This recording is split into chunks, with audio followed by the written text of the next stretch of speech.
pledge allegiance to the flag of the United States of America and to the republic for which it stands, one nation, under God, indivisible, with liberty and justice for all. Honor the Texas flag. I pledge allegiance to thee, Texas, one state, under God, one indivisible. Please join me as I pray. Again, Father, we're thankful for the blessings of this new day and the rain that you've brought us. And Lord, we're so thankful to just have another day in paradise. And Father, as we look back through what we've gone through the last few years, we've seen a lot of trials in this community and a lot of storms. And as I was thinking about that, I was reminding about the words of Ray Bowles in his song, The Anchor Holds. And he said in that song, in one stanza, that the anchor holds, though the ship is battered. The anchor holds, though the sails are torn.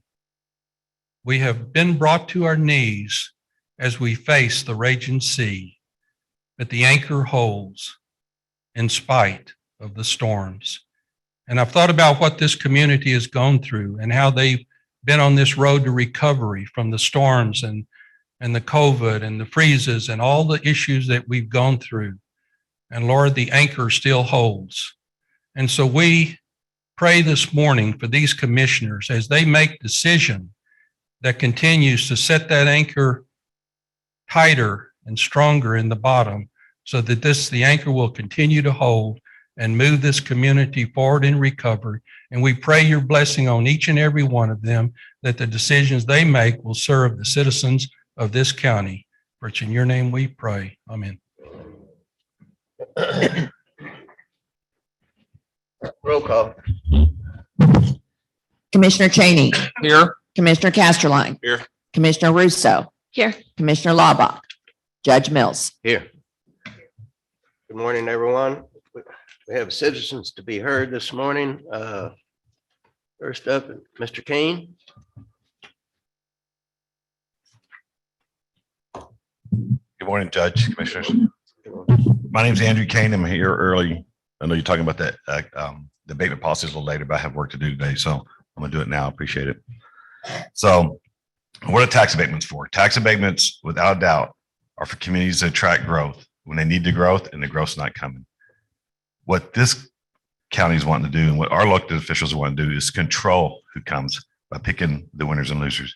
Judge Mills, you said last week at the forum at South Rockport Neighbors that it's undeniable that the growth is coming. We just need to decide by who and what. You're controlling the free market, using tax citizens' money to pay for who you want to come, who you want to be here. And you're doing it through unelected officials, through a committee that's not accountable to the citizens, spending our money, rewarding the EDCs, the chambers, yours, other elected officials, partners, friends, and by deciding it's wrong. My background, there's nobody else that's sitting up there, and I can promise you there's nobody in this room that has done more economic development in the last 6 months than I have. I decide, I look at the properties, I do the feasibility studies. I talk to the city councils, I talk to the building departments, and I decide where we're investing our money. Over $250 million in economic development in the last 6 months, I have 100% participated in. I got 2 contracts delivered today for $12 million. So when I'm speaking with authority, when I say not one time has any project I've ever done, the last 23 ever has a tax abatement played a fraction of a decision whether my project was going to be feasible or not, despite property taxes being the most expensive part of our business. 2 months of our revenue, 100% of it go with property taxes. The fraction that you're shaving off in a tax abatement, that cost that comes out of the taxpayers' money out of their pockets, has zero impact on whether we're going to do a project in the town or city or not. All it is political payback to developer. It's a little bit, 100,000 in his pocket. It's a little thank you for coming. And what does he get for that? You got $1,000 from Marker for the PAC supporting you and Carolyn Smith. That's what these tax payment policies get. Political paybacks, campaign donations. It's a matter of record. Why do we need tax abatements now? I've been part of this community since the 70s. We've never done them. We seem to be fine. We have record debt. The taxpayers, we need the the tax money that comes with the development. We need the impact fees. We got to improve our infrastructure. What happens if we don't do tax abatements? We haven't been doing them. Is the development going to stop? Is anyone in this room going to tell me that there's not going to be development if we don't do tax abatements? We know better. It's coming. We're geared up for it. Like I said, this is about control of the free market and choosing winners and losers with taxpayer money. How's this going to be done? You got a committee appointed by who? Political appointments, unelected, private discussions. EDC's already said it's going to be 100% confidential. It will not be any transparency. There will not be any accountability to the voters. And this is huge. It's our money. And this is determining the growth of our county and our city. Studies on tax abatements. I've Googled and Googled and Googled, and I've read tons of economic studies that have not proven that a tax abatement has an end game that's positive for the local taxpayers. It's usually at best a break even in the long haul. We don't see the payback that you're promising. It never has anyone's property taxes in a growing area has the community's property taxes, not the rate, but their end result of the taxes. Have their taxes gone down because of growth? The rate goes down, the tax bill stays the same.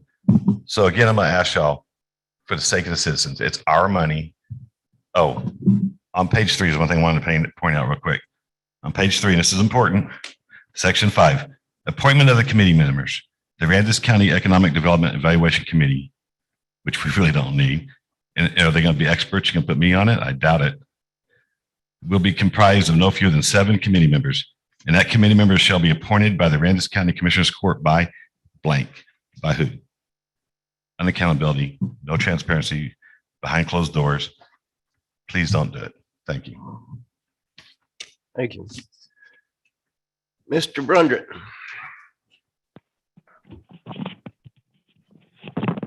Judge and Commissioners, thank you again. I'm speaking as a private citizen, not as elected official.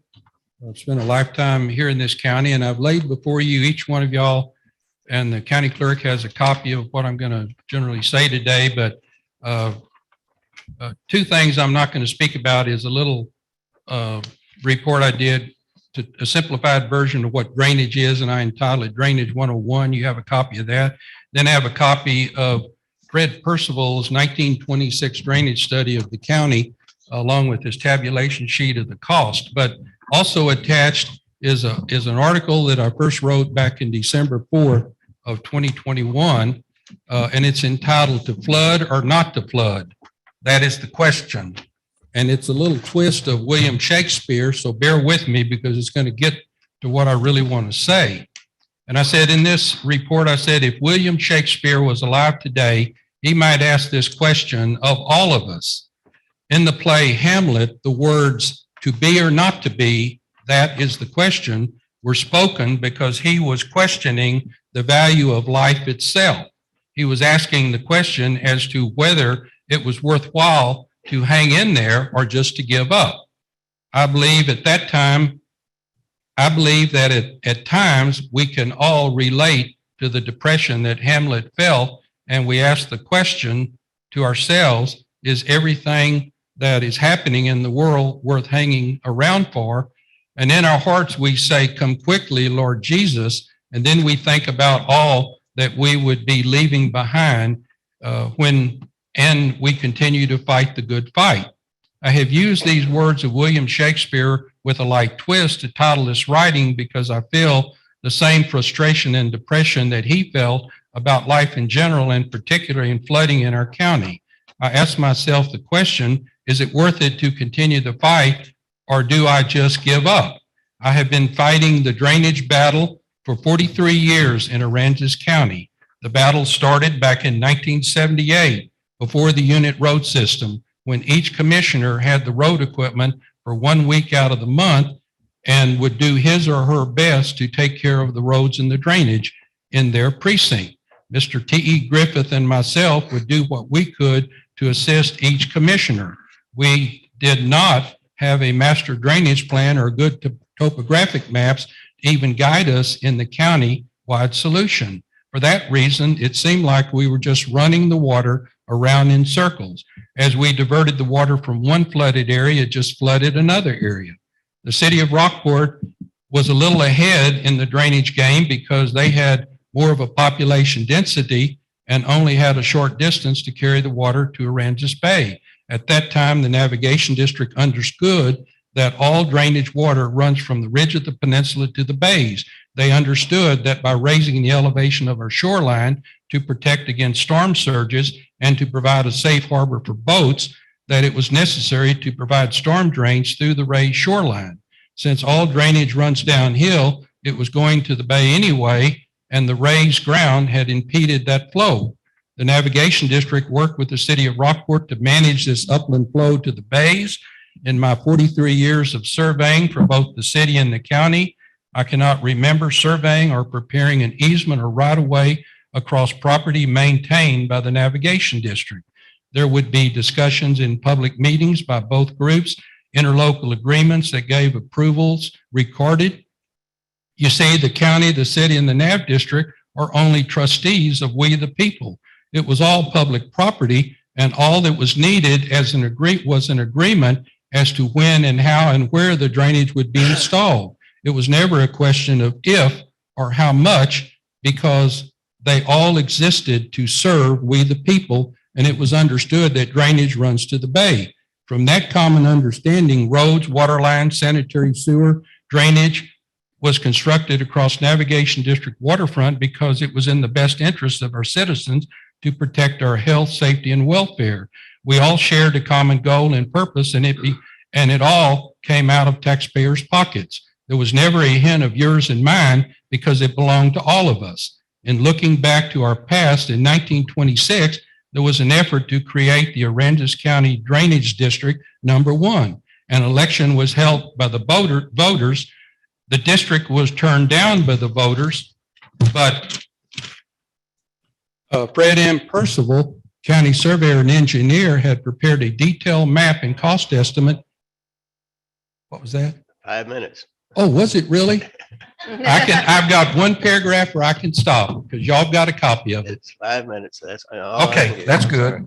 I thought I could do it, Bert. I'm sorry. Anyway, hopefully you'll read about it somewhere else. All right. Thank you.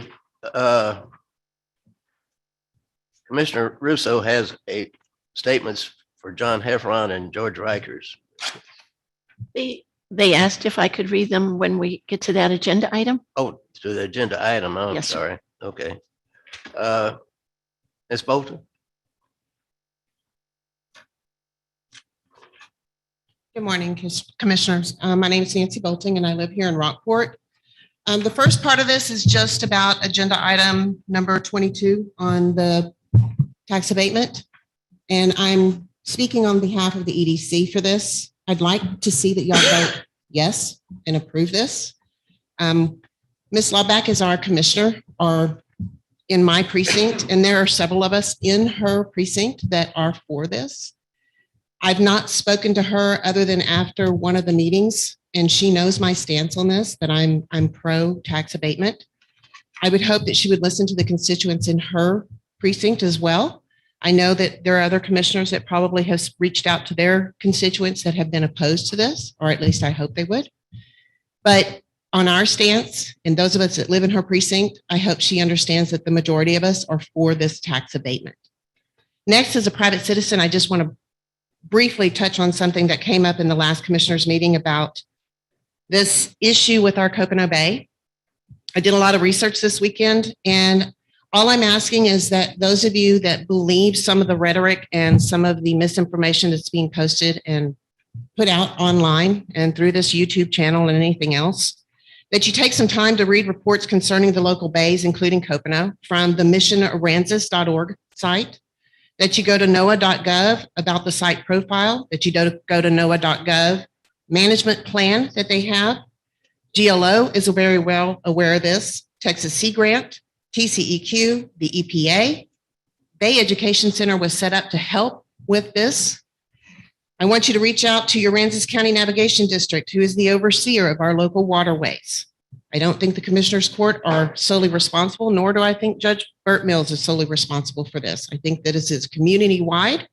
I think it's hurting our tourism eventually if we don't address this. and stop this misinformation, it's going to continue to hurt our community. Please do not allow this false and misinformation to continue on our social media sites, especially for our fishing guide industry. This affects every resident and even our future Art Center attendance if we continue to let this type of information go unchecked. So visit those sites if you would. There's some long information documents that were provided based off what was done to remediate this site. Thank you. Thank you. I believe that's it for right now. So go to, there's not any presentations, right? Okay. Go to consent agenda items. We have 5. I'd like to bring out that Mrs. Sylvia Crackle, or I don't know how you pronounce that. I'm sorry, but she donated $25 to animal control. Mr. and Mrs. Strunk donated a Maytag washer and dryer, used one, to animal control. And yeah, so we want to appreciate everything that you do for the community, and thank you. Do I have a motion? I move to approve the consent items. Motion made. Second. Second, Commissioner Law. Roll call. Commissioner Cheney. Aye. Commissioner Casterline. Aye. Commissioner Russo. Aye. Commissioner Laubach. Aye. Judge Mills. Aye, unanimous. Item number 6. Disapprove fourth quarter 2021 report on Economic Development Corporation. Mr. Meek. Oh, sorry. Is there a motion? Wagner. I move to approve the fourth quarter 2021 report from Economic Development Corp. Motion made. Second. Second, Commissioner Casterline. Roll call. Oh, no, not yet. Go ahead, Mr. Wagner. I'm Good trying to morning, go Judge, ahead. Commissioners. I'm here this morning as your representative to the Aransas County Partners Economic Development Corporation, to provide to the court a quarterly report of our activities as was requested by the court, I believe, at the October one of the meetings in October. I'm also here to introduce to you our interim president and CEO, Michael Meeks, who will provide the presentation and the narrative associated with it. So here's Mike. All right, thank you. Thank you, Judge, and I'll be brief. Michael Meek, and I am the interim president now of the Aransas County Partnership Economic Development Corporation, at least until the end of June. And this is our fourth quarter report from the previous 3 months, October, November, and December. Colin, are we live with this?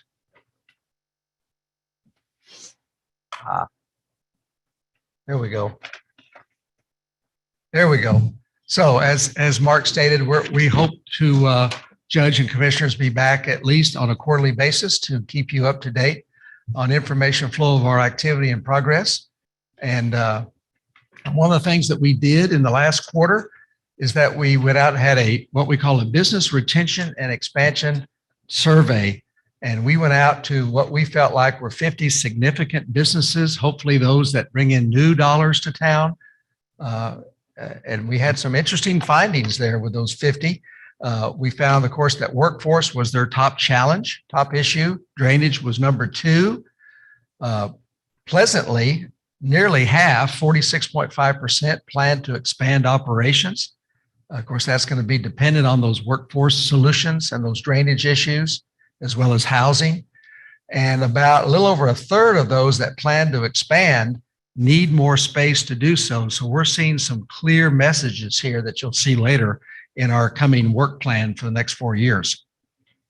Of course, the Workforce Center is a very significant project. We had an announcement on October the 7th that some of you attended.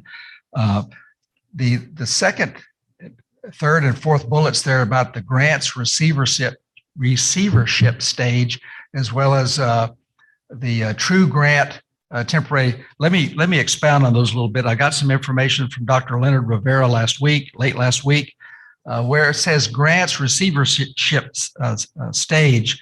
He's talking about Del Mar College's recent grant award from the Texas Higher Education Coordinating Board for a Texas Reskilling and Upskilling Through Education, or TRUE, grant this past October. The TRUE grant will provide the county's workforce center here with monies to purchase a variety of instructional technology and equipment for use at the center, such as things like computers, printers, audio, video equipment, healthcare training equipment like hospital beds, mannequins, furnishings, and other instructional items, construction program equipment such as saws, nail guns, air compressors, materials, and other tools needed to teach the construction trades, and other related instructional equipment. Del Mar received a total of $500,000 via the TRUE grant. The grant monies will be apportioned out to pay for not only the equipment, which is around $262,500 of the above, but also staff support, marketing, and student tuition support. The grant must, this is the key, the grant must be started within a year from the grant award, and that means no later than September 30th of 2022. So because of that, there's work going on locally. I know John Jackson's working on this a lot. They're trying to find some space options in the interim because the main campus probably won't be finished by that time, but we can find some temporary space, get the healthcare programs up and running, and find that viable venue to set up and offer classes by this summer. So that's some significant accomplishments there, and we look forward to this. Mike, Yes, before ma'am. you move forward, what was that date that it needs to be started by? The time of the grant is from October 15th of this year through September 30th of next year. So December 23. No, ma'am, September 30. Yeah, you're right. I'm sorry. Yes. October 15 of 2021 through September 30 of this year, 2022. Okay. That's why we need the temporary space, because the center may not be open for classes till January of 2023. Is that right? Oh, okay. I heard two dates. Are Sorry. you saying the grant has to start no later than September 30th, 2022? 2022. Yes, ma'am. Perfect. Thank you. And then tell me again what the end of 23, what's that deadline? There is no deadline. No, okay, no 20. That's just when the early in 2023, where we feel like the main campus will be open. Michael, also in my constant struggle for to get rid of acronyms, what's Sorry. TRUE stand for? Okay. think you said Yes, that. I did not know that either, Commissioner. And it's for the Texas Reskilling and Upscaling Through Education. Okay, thank you. Texas Reskilling and Upscaling Through Education. Thank you. Rolls right off the tongue. Mike, Oh, really? not to be redundant, but just to be sure, the grant started 10/15/2021. Is that what you said? And must be completed by 9/30/2022? Yeah, it has to be used within 1 year of the award. Okay. Yeah. All right, thank you. Thank you. Another accomplishment or some activities of your EDC in the previous 3 months was working on 8 different incentive policies were drafted. Your local government corporation recommended adoption of those by the town of Fulton, the city of Rockport, and Aransas County. And of course, your staff here, your legal staff here has revised and redrafted 2 of those, the Chapter 312 and the Chapter 381. You'll be taking that up later in the agenda today.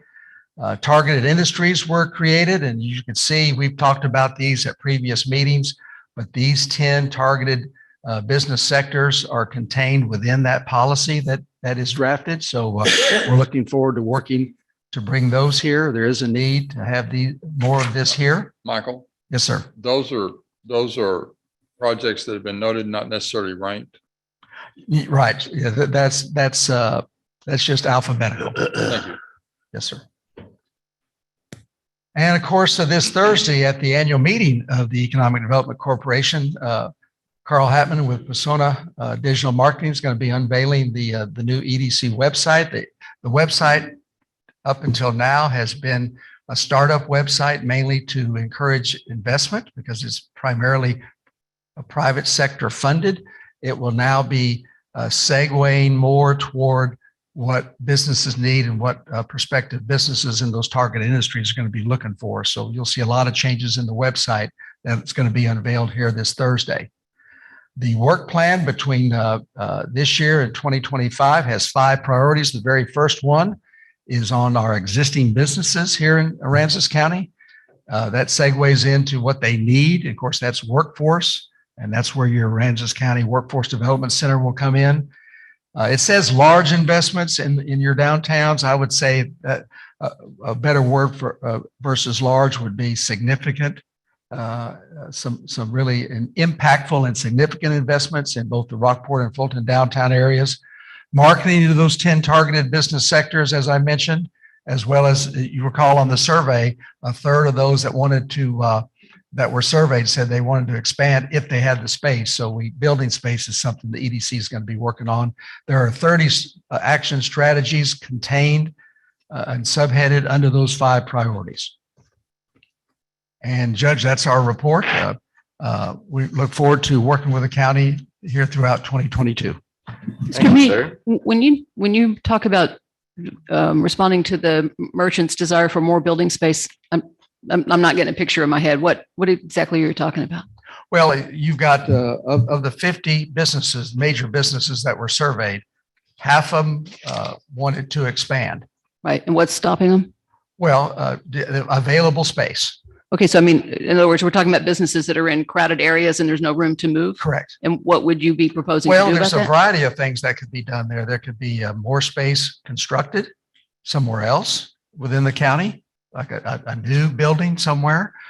There could be an expansion of their existing buildings where they're located. But I mean, these are things that they can do. I guess I'm trying to ask, what would the county do? Well, it just depends. There may be nothing that the county could do with your current incentive policies, or there may be. But there are some tools out there that can be used. Maybe the reason why they're not expanding at a current site could be an infrastructure issue. Maybe there's not a gas line that goes there that will allow them to put a certain machinery in there. And so there's some public infrastructure things that might be able to be done that could be incentivized, that could help business expand. So that will give you the option at least to look at it. Infrastructure, I understand. Are there any other examples you want to give me of what we might do to help with that problem? Well, when you look at your retail analysis of where people shop, and we call that leakage studies, you've got a lot of leakage of hard-earned dollars leaving Aransas County and going to Portland, going to Corpus, and other places to shop. If those places were here, I know we found in New Braunfels, even though at the time we had 2 HEBs, we had $200 million a year of leakage in grocery sales going to Costco's in San Marcos and San Antonio.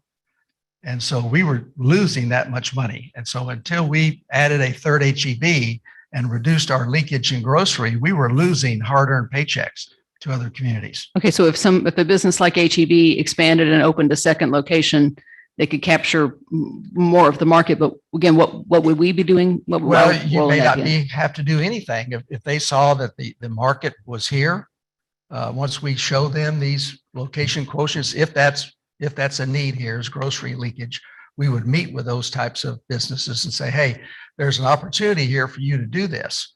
And they would find a site that they want to do that. And if there's something that the site needs, they may come to us. And for instance, on the HEB we had, they didn't have a road infrastructure to get to one side of the site. And so we did a Chapter 380 and a Chapter 381 with them to bring that infrastructure. HEB paid for it, all of it up front, what we call a backloaded incentive. And they were paid back by new taxable value, not existing, but new taxable value and new sales tax value that wasn't there before, that paid for that public infrastructure that's now created another 50 stores around it. Okay, so as I say, I understand the concept of putting in infrastructure, which helps businesses. I was just wondering if there was something else, some other category we should be thinking about. Well, there's a lot in some of those location quotient or leakage studies we have. There are, I think, in some of the original targeted, the reason some of those targets are on there is that that's where some of the leakage is. That's why we added it to those targeted business sectors. So we could go over that in more detail, but I just don't have that at the top of my head. No, I mean, I'm not asking for detail. I'm asking for the broadest possible category, anything other than infrastructure. Yeah. Nothing really? Well, nothing that comes to mind. Okay. Any other questions? Thank you, Mr. Meeks. Roll call. Commissioner Cheney, Aye. Commissioner Casterline. Aye. Commissioner Russo, Aye. Commissioner Laubach, Aye. Judge Mills. Aye, unanimous. Item number 7, do I have a I motion? move to approve the fourth quarter 2021 report for the Rockport Center for the Arts. Second. Mr. Pearl. Good morning, Judge, Commissioners. Colin, can you help me? I just looked at your agenda and saw how ambitious it is, so I'm gonna cut to the chase and get to the meat of my proposal, my submission here. Just bear with me, here it is. So in the fall, October through December of last year, we had a total of 5 exhibitions. That's 2 more than previously on record for that period of time.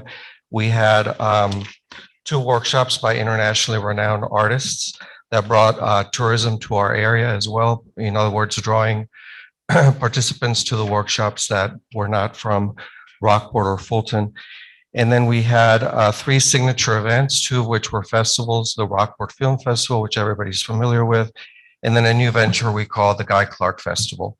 All had a huge impact in tourism in a very, what's typically a very slow quarter.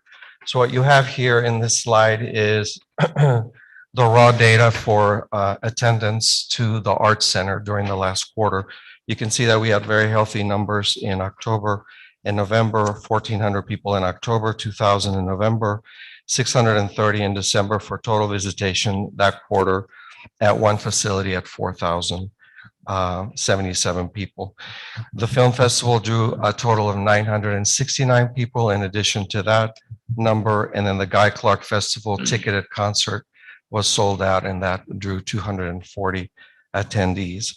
You can see that the visitation from outside 75 miles, 48% in October, 28 in November, and 45 in December. That averages out to 40%, which is a very healthy number for that quarter. Our top market in the month of October was San Antonio. In the month of November, it was Houston. And in the month of December, it was also San Antonio, with some very healthy numbers there as well. So in this next slide, you kind of see an analysis for the entire quarter. The fourth quarter is usually the slowest, as I said earlier. Visitation during the fourth quarter compares to pre-hurricane attendance. We have to go all the way back to 2015 as we demonstrate a slow climb since the storm in 2017. Despite the pandemic in 2020, visitation did not wane in the fourth quarter. Fourth quarter numbers are very encouraging with an average tourism performance rubric of 40%. And I think this slide just tells you, I started with 2021 and I worked backwards to 2015. You can see just by that graphic that we are on the way back up. We're going to move to the final slide, which is the expenditures against budget. So this is how we allocated the funds that Aransas County granted to us. We spent $9,400 or 35% of what we received, which was $27,000 in advertising, 2% in our sculpture garden, 26% in the Rockport Art Festival, and 37% in gallery and exhibitions. So all those values aggregate to $27,232.68. It was for us a record year in HOT. Our receivables from the county, we're very thankful for the support you've given us that allow us to promote our programming beyond our borders. Are there any questions? I had a question, and thank you for cutting to the chase. I really appreciate that. As I mentioned, the auditor's office, the assistant county attorney, treasurer, and I are working together to bring some similarity to the different reports that we receive from the agencies. But I was just curious on the Guy Clark Festival, and it doesn't have a page number, but when you show, and these are wonderful reports. So I'm glad that our visitor data shows that the Art Center continues to have a strong draw. But I was just surprised that when you looked at people who came for that festival, that it was split between San Antonio and Houston. Yes. I would have thought Austin being such a music place, and that's just a personal observation I made, that Austin and the Rio Grande Valley didn't really supply any significant numbers. No, they did not. We did have a lot of out-of-state visitation, as you see in one of the slides that has a map of the United States with stars on the states that came here. That was significant, but we had 280 seats to sell and they sold really fast. So maybe Austin did not have a chance to catch up to. All right, that's a good reason. To the experience of buying tickets. You're welcome. Thank you, and thank you for all you do for the community, and your building's looking great. Thank you, Judge. Roll call. Commissioner Cheney, Aye. Commissioner Casterline, Aye. Commissioner Russo, Aye. Commissioner Lava, Aye. Judge Mills. Aye, unanimous. Item number 8. Move to approve the fourth quarter 2021 report from the Chamber, Rockport Fulton Chamber of Commerce. I second that. Motion made and seconded. Commissioner Russo. Come on up. Oh, there you are. Good morning, Judge and Commissioners. Thank you for letting us give the quarterly report for the hotel tax expenditures. The overall activity from October to December. Recap, a fantastic Seafair. After being shut down the previous year with COVID, we were glad to bring it back and involve all the nonprofit organizations. Our attendance did reach 11,500 for that weekend. The next item, Christmas on the Beach, had 5,059 people visiting the drive-through display. That's 1,800 and change vehicles. 62.54% were the locals visiting the display, and 37.46% were visitors coming from outside of our community. This compares to 10,000 people last year and 3,000 vehicles last year. Our donations this year totaled to 8,132. Marketing and promotion, press releases, we continue. We continue to host meetings for pathways, local attractions, celebration, and many other events. Our visitor center numbers for October totaled to 379, an increase in November of 405. December went to 516, and January is already at 395 as of last Friday. And this week is heavy with traffic at 50 people and above each day. So we're looking for greater numbers, and it's good to see the visitation coming back. Rockport was named number 3 in USA Today's Best Coastal Small Town. Diane, before you move to the next, and thank you for going quickly, I just had a couple of questions. Sure. What did you think caused the drop in the attendance for that Christmas on the beach? Because it's a lovely event. Thank you. 2 things. Last year, we had a bit of excitement during the first week when we had the accidental run through with the displays. That brought a lot of promotion throughout the coastal bend for us. And I think people wanted to come out and see it and got the talk going about it. This year, we put the same amount of promotion dollars to it, but it was tough to get people to come a second time. I think everybody has a lot of things going on. We're going to be evaluating that for the coming year. We had a debrief last Thursday, and the groups all seem very excited to add to their exhibit, to make it more stable, to highlight it, to get the lighting better. And they want to do like a 5-year plan. If we do this year and then kind of grow it that way. So lots of good things happening there. And the other question, the visitor center totals, how do those numbers compare with last year? You're going to see a chart in just a second that Thank will show you. Let's see. Next, we have our local attractions meeting and working together collaboratively, creating events throughout. I'm always impressed at each event and how they really try to fine tune and make it better the coming year. Our festival is an events conference. Jared and Sandy of our staff attended, picking up ideas on how to better and how to help other events grow. The Winter Texan Appreciation Day is this Saturday. We're anticipating 2,500 people. That's going to be at the Fulton Convention Center. And Ron Hoover's providing a hot dog for each one. So we're anticipating a lot to come to that. And Judge, thank you for doing the welcome speech there. We have the Winter Texan Health and Travel Expo that we attended over the last week in the Valley, trying to just check with Winter Texans. How are you doing? Are you going to plan to come back through? If you come back through, here's a coupon for a free coffee mug, just trying to keep the interest, because this is our economic activity during the month of January for them to come to our community, drive through, and take a look at it, etc. The next slide shows a Texas top road tripping destination e-blast. This is through the state of Texas, and we were fortunate to be the top listing for that e-blast that went out to thousands of people. Find yourself in Rockport, Fulton, and you click on that and it goes directly to our website. Our website's tracking about 20,000 unique users a month.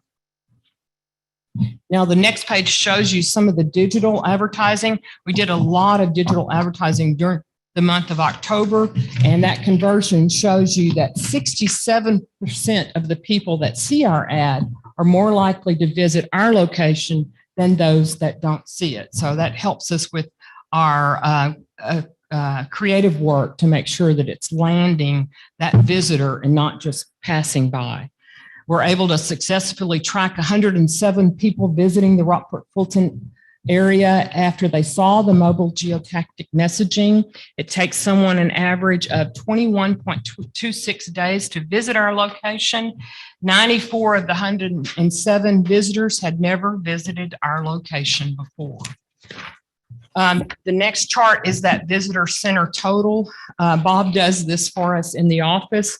The significant thing to point out is that 85.39% of the visitors came from outside the 70 miles into our community. Most visitors are from Austin at 8.68%, then San Antonio, and then Houston, followed by DFW. But your dollars, your $50,000 that you give this program each year, is spent just for the digital advertising and the TV advertising in the Austin and Houston markets. So your advertising is effective. The next slide shows the venue tax. And I don't know if Alma has had the chance to show this to you yet, but if you'll look at year-end 2021, $726,985.47. This is our year of the flood and the freeze. That is an increase of 43.32% over last year, which was a phenomenal year. This is a lot, and Alma could speak to this, due to the short-term rental market. So many rental homes are coming onto the market, and their staff is out enforcing this, looking on all of these online sites, making sure they're tracking and paying their appropriate tax. This is the 2% venue tax. I have a question about that, and I don't know if it's for Alma or for you, Dan, but when the venue tax is credited to a specific month, is that the month in which we receive the check, or it refers back to the month during which those taxes were collected? It is the month that we receive it, but for Diane, I actually break it down to how much is people are catching up from behind, okay, which is a very small number. Most of it is current. All right, thank you. Thank you, Pat. The next slide just shows a breakdown of the Christmas on the beach. We thought it was interesting to go further and break down the people, vehicles, locals, and then outside to track that for each year. The next slide shows all of those nonprofit organizations. Each of the 15 organizations had to work 2 nights. And they had goals of what they were going to raise was $13,850. They raised a little over $8,000. They were pleased, and we do the check distribution February the 17th at 4:00, and they're excited to all get their checks. That gets divided 15 ways. Now going forward, January through March, we're going to continue on with our help in event promotion and assisting organizations to go forward with their events. They're like magnets for tourists for us. The monthly e-blasts continue to give lots and lots of information, not only on events, but attractions that are doing all sorts of things. It's unbelievable what's happening out at Goose Island State Park, what they do with the big tree, the interpretive area, and all of that's really growing. Our ad placement, we'll continue with our digital geo-targeting, our Go Texas with the state response, our TV ads, and numerous other ads in Texas Coast of Bend Visitors Guide, with Texas Monthly, with Texas Highways, and our social media tracking will continue as well. This particular December 23rd through January 19th, 345,254 people were reached through our social media. We'll continue on with the Journey exhibit. This is aiming for the 5th anniversary. We have a lot of the attractions, Fulton Mansion, Texas Maritime Museum, different attractions are getting together with some sort of exhibit to mark the 5th anniversary of our recovery process. We're hoping to have an octagonal shape within the visitor center with a message, and it not speak so much of the hurricane, but of our journey and what all we've gone through in terms of the recovery process. We'll be working together collaboratively with the attractions to bring in videos, to bring in messaging and things to honor that 5th anniversary. I don't know if the word honor is the right word, but I couldn't think of another word. And that concludes my report. If you guys let me know if you have any questions. Sandy would have liked to have been here, but she is teaching hospitality training right now. Any questions for Ms. Broad? Thank you, Diane, for all you do and all your organization does for the community. Thank you.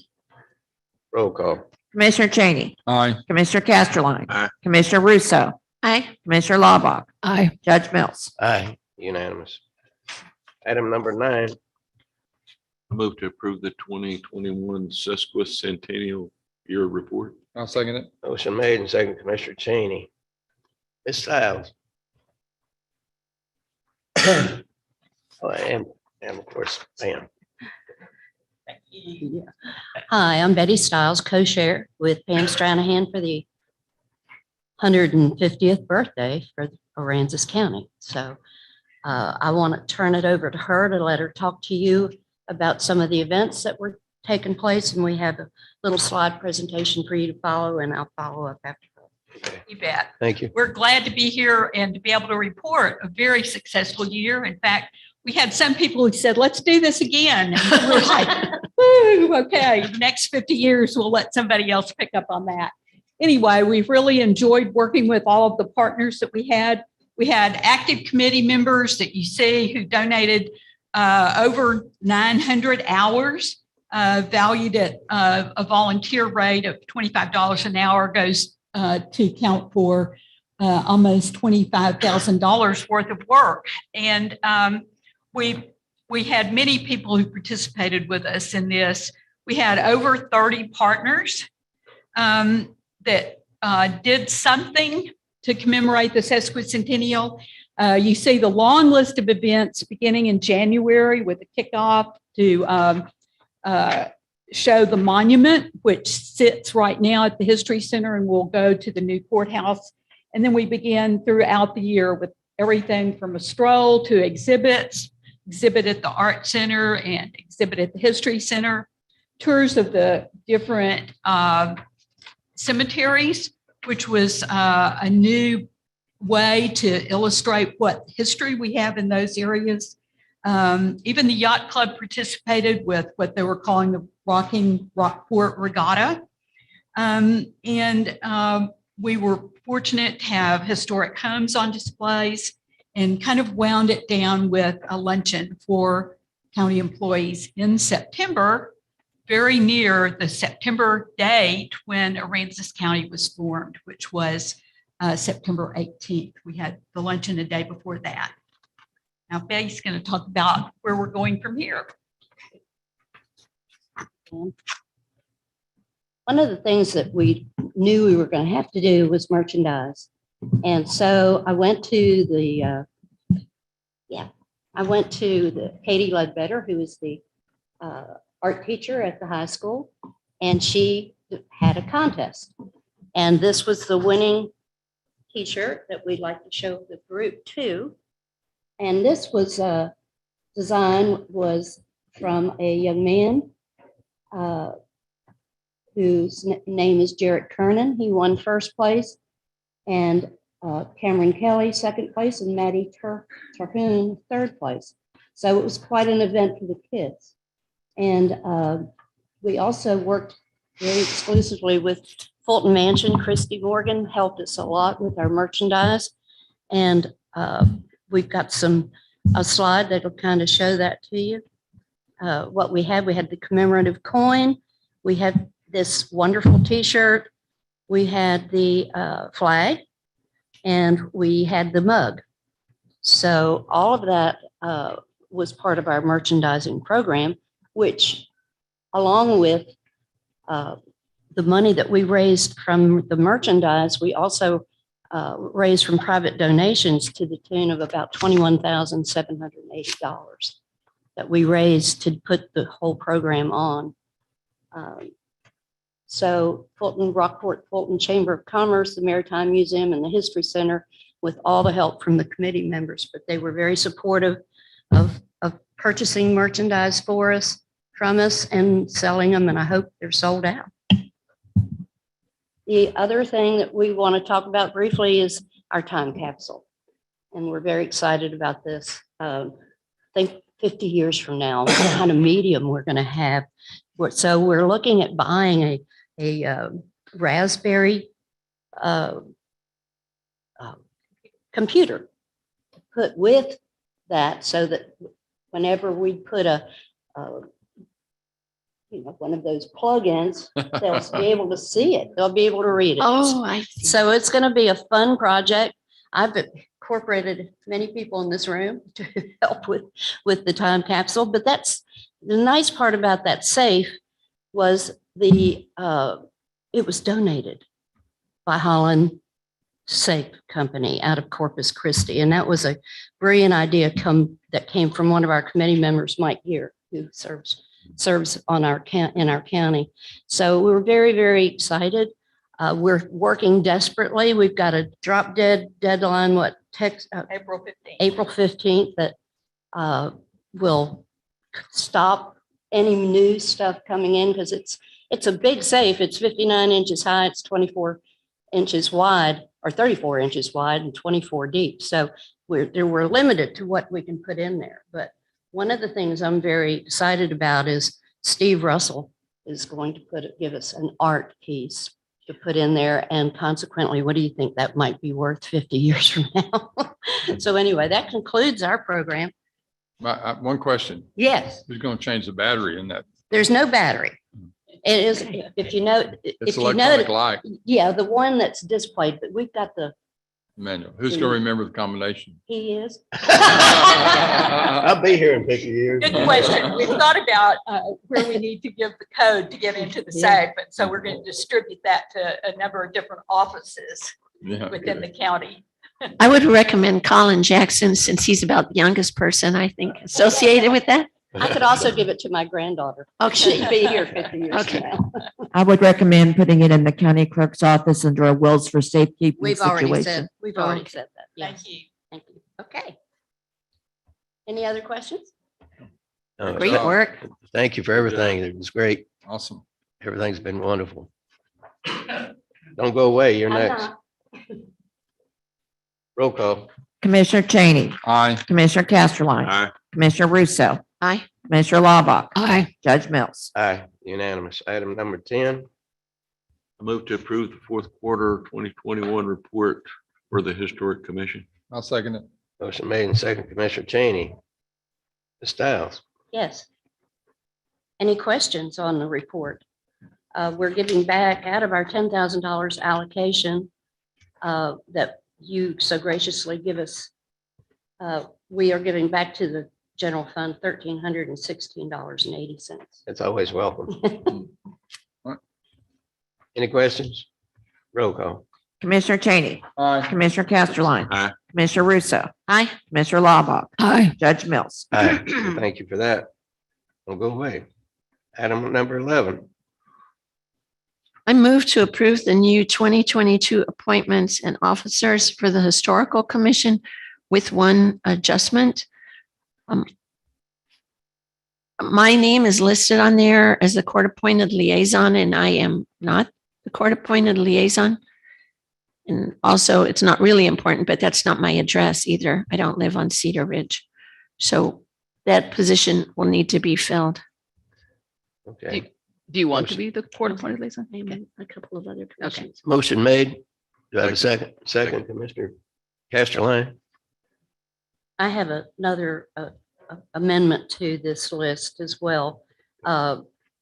When I posted this, I had to post it within 72 hours. I've got an email from Sandy Gregory Bridges, who's going to remain on a commission as our ad hoc committee chair for cemeteries, but cannot be treasurer. So I sent out a help and I got an immediate response from Dave Hatman to be the treasurer for this. So if you want to make note of that, it was just too late to put it on this report due to our 72-hour control. Is it too late? Yeah. We need to. We just need to do it in 2 weeks. We get. Ms. Holstein, can we amend it? Only amendment you're making is to change the person that is the current treasurer to someone else on the list. Exactly. And then, of course, the Commissioner's Court liaison. I didn't catch whether Commissioner Russo was wanting to be the court's liaison.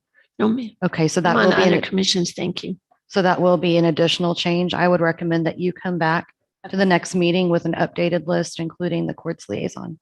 Okay, Judge, that'll be something that you'll appoint for me. We'll certainly look into it. Thanks. So I move to table. Motion made. I'll second that. Second. Roll call. Commissioner Cheney, Aye. Commissioner Casterline. Aye. Commissioner Russo, Aye. Commissioner Laubach, Aye. Judge Mills. Aye, unanimous. Item number 12. I'll make the motion. I approve the request for variance. I make the motion to approve the request for variance of county subdivision regulations on minimum lot size requirements to replat 111 and 113 Palm Street from 3 lots to 2 lots. I'll second that. Motion made and seconded, Commissioner Cheney. Kat, are you on? Kat? Okay. David back there. David, can you hear me? back up? Yes, we Yes. can now. No, we can. I apologize. This replat is to replat 3 lots that are currently 7,250 square feet into 2 lots, one being 12,325 square feet and the other being 9,425 square feet. So making 3 less compliant lots into 2 more compliant lots. This property has already been developed and has single-family homes. There is 1 storage unit on the middle lot. This replat will subdivide the middle lot and combine them with either lot on either side for the single-family homes. I am requesting that the commissioners would approve this with the condition that the owner receive verification from an engineer or sanitarian on the existing septic locations. He has had it verified, but the requirements, he has to have it certified by an engineer or sanitarian. And so that the staff recommendation would be to approve with the condition that verification on the septic is received. I have a question about this, Kat. As I read this, we require a minimum lot size of half an acre, which is 21,780 square feet. As I add the new lot 91R and 93R, I come up with 21,750 square feet as a total of the 2. Is that correct?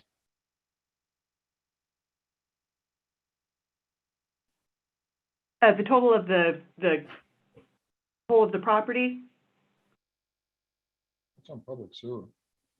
Right, that all three lots together, or all two of the new lots together are about 21,000 square feet? Yes, ma'am. Yes, ma'am.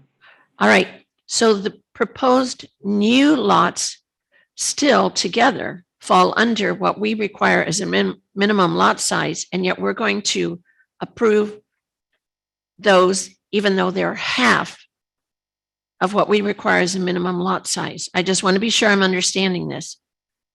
Right, And that's normally the pattern the is. reason for the, oh, sorry.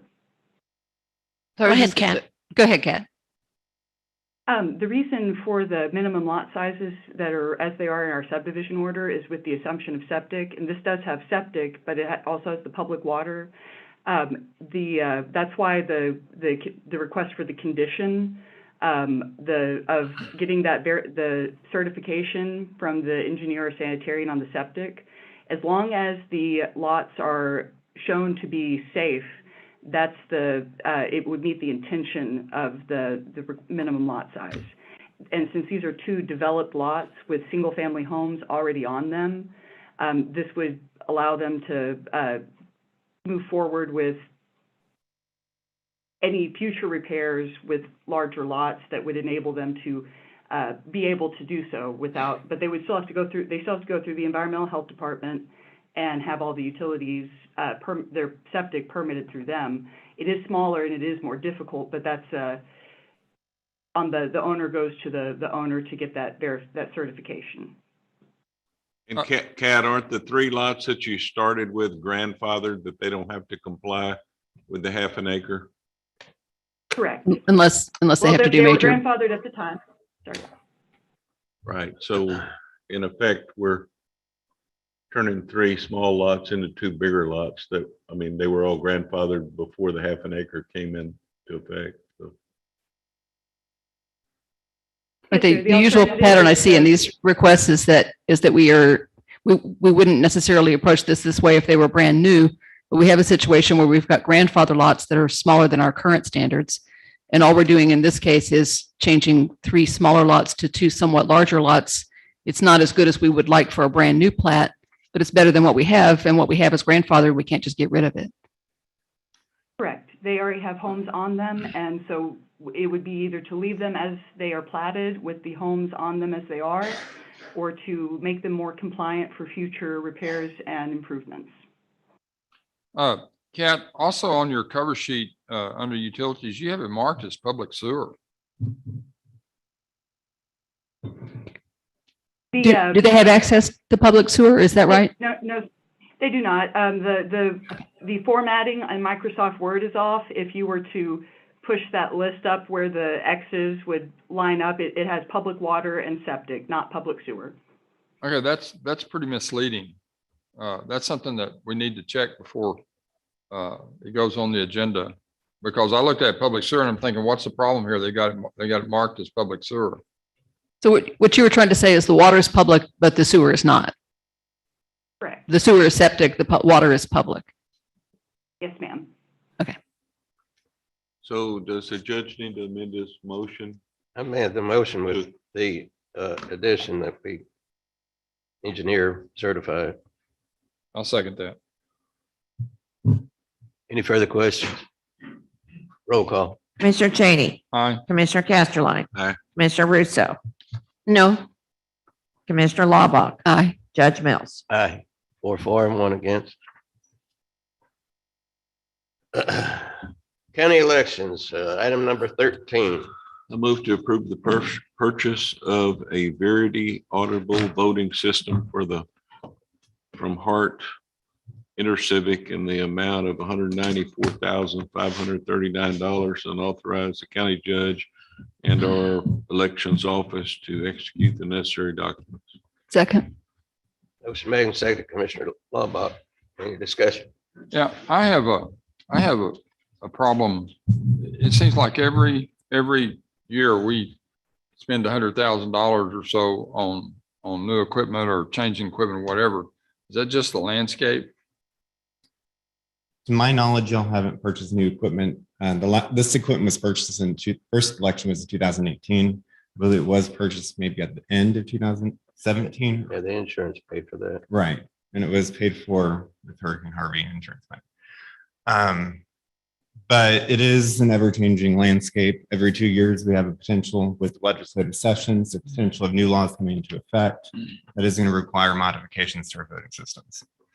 So in this case, what we're doing is buying auditable paper trail documents, equipment, because the Texas legislature this time around said that's what we needed to make elections safe. We needed to have a paper trail. Yes. And it's paid for by a grant? This is, yes, can be paid for by grant process for the Texas Secretary of State's office.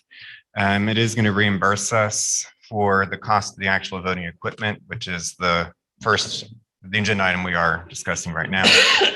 So for once, we have a funded mandate. Yes. Mostly funded. But we're going to have to pay for some printers and some ancillary equipment. Correct.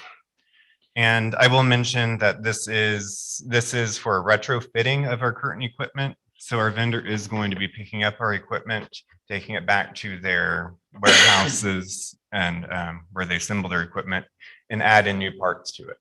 Can we comply with the state law at all if we don't buy this equipment? I mean, it seemed like it's mandatory to me. No. I mean, we would have to have an audible voting system in place by the November 2026 election. And doing this within the first year does give us the 100% reimbursable. Okay. And that is the plan to have, this would be our first election with this new equipment would be the November election of this year. So once this is approved, if it's approved, which I don't think we have a choice, the equipment will be sent to Austin? Yes, so the vendor is going to, I don't have an exact schedule. But it would be after our primary election and any runoff. Yes, primary. it'd be sometime over the summer.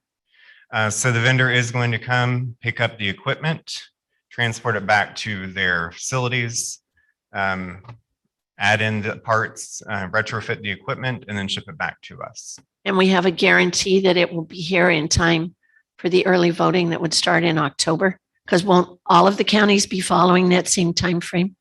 If they're wanting to jump on that bandwagon for 100% reimbursement, there are some larger counties that I am aware of that do not plan on converting with this first year.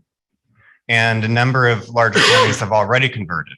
So we're kind of in a good situation, I think, right now to make sure we get it back in time for the November election. How many units do we have? I'm sorry? How many do we have to have converted? 40? We have about 60 pieces of equipment. I'm sorry? 60 pieces. 60 pieces. Okay.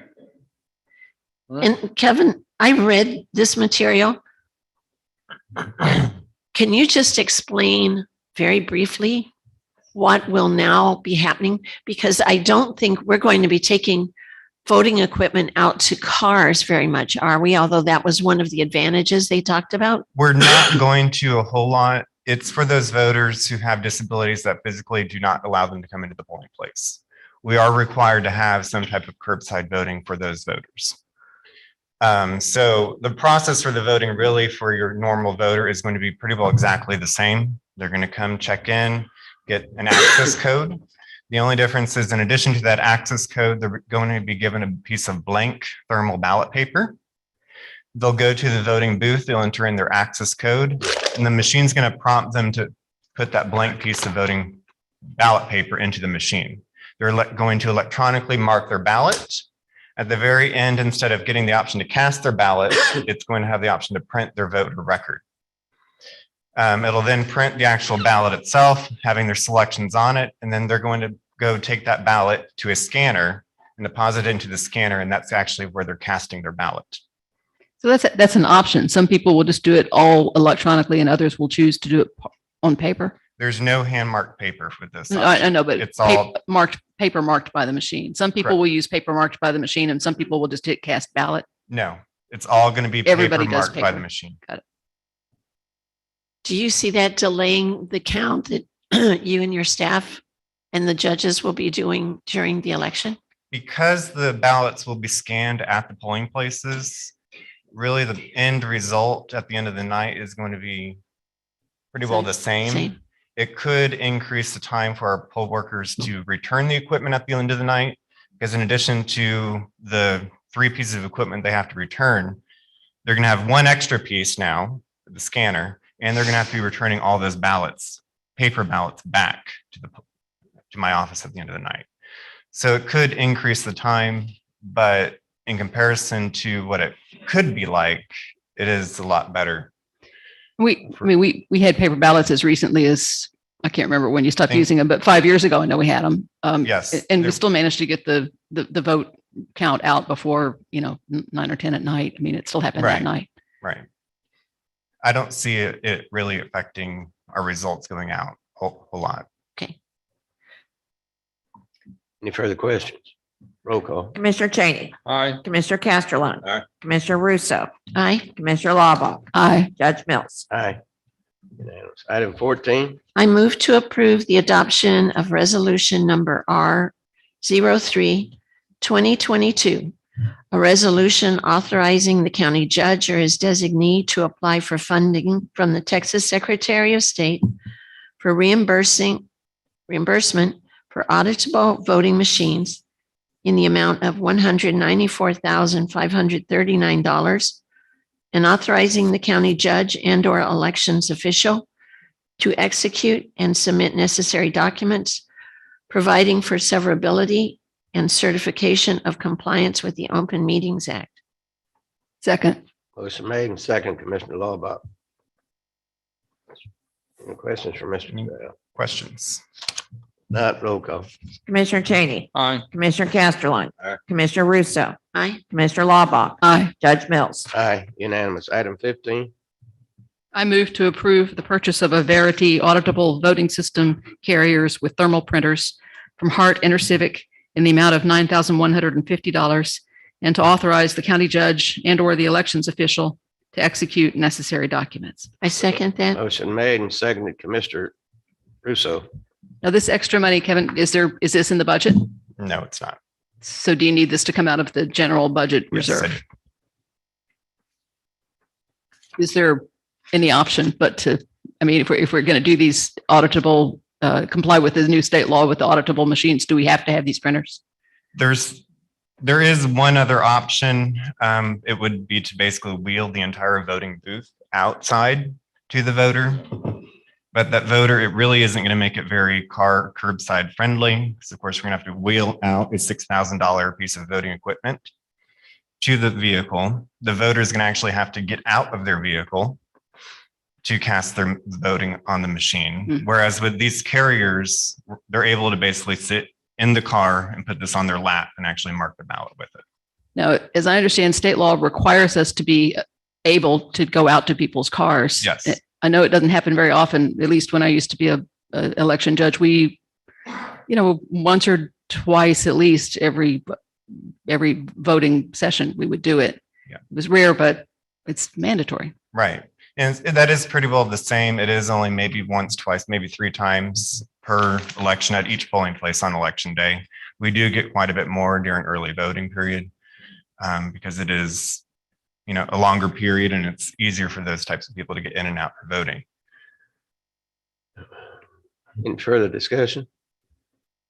Roll call. Commissioner Cheney. Aye. Commissioner Casterline. Aye. Commissioner Russo. Aye. Commissioner Laubach. Aye. Judge Mills. Aye, unanimous. Thank you. I move to approve accepting and awarding brush grinding bids. I'll second it. Motion made and seconded, Commissioner Cheney. Any discussion? Yeah, I had one question on, let me get to that. Down right here. She's online. Oh, I'm here. Valerie, Closer to the mic. yeah, I'm, under, you're recommending Dawson, right? Correct. What about the non-collusion affidavit, the conflict of interest in the current W-9? We have received all those documents. Okay, it says no here. As if they didn't comply. We received them last week. Okay, so those are yeses now? Yes, sir. Okay, thank you.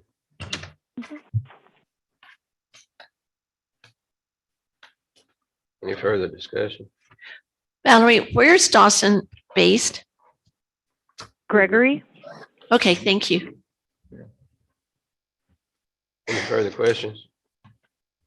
Roll call. Commissioner Cheney. Aye. Commissioner Casterline. Aye. Commissioner Russo. Aye. Commissioner Laubach, Aye. Judge Mills. Aye, unanimous. Item 17, Move to approve accepting and awarding mosquito control chemical bids. I'll second it. motion made and seconded, Commissioner Cheney. Any discussion?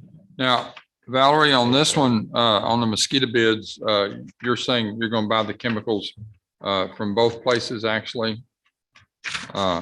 Malathion from Versus and like the mosquito mist from Clark. This is allowing you to do that? Correct. Those are different chemicals. Okay, so what we're really approving is that you can go out and purchase these at the best price from any one of these three vendors? So I've highlighted all the low bids for each individual chemical. So all the ones that are highlighted are the low bid that I'm recommending the commissioners accept. Okay, so like on the Malathion, you wouldn't suddenly go down to Clark Mosquito and buy that there, you'd buy it at Veris. Correct. Okay, I was just confused. Thank you. Roll call. Commissioner Cheney, Aye. Aye. Commissioner Casterline. Aye. Commissioner Russo, Aye. Commissioner Laubach, Aye. Judge Mills. Aye, unanimous. Thank you. I move to approve executing contract with DBR Engineering in the amount of $82,000 to provide materials, electrical, and plumbing engineering services to the new Workforce Development Building located at 2000 Highway 35 North, Rockport, Texas, EDA number 0801-05487, and authorize the county judge to execute necessary documents. And I would just note that although the agenda says DRB, the company's name is DBR. Is that correct, John? DBR, yeah. Okay, I want to make thank you. another correction, Commissioner. It should say to provide mechanical, electrical, and plumbing engineering, and that error is mine. So mechanical instead of materials. Okay, thank you. Okay. I second.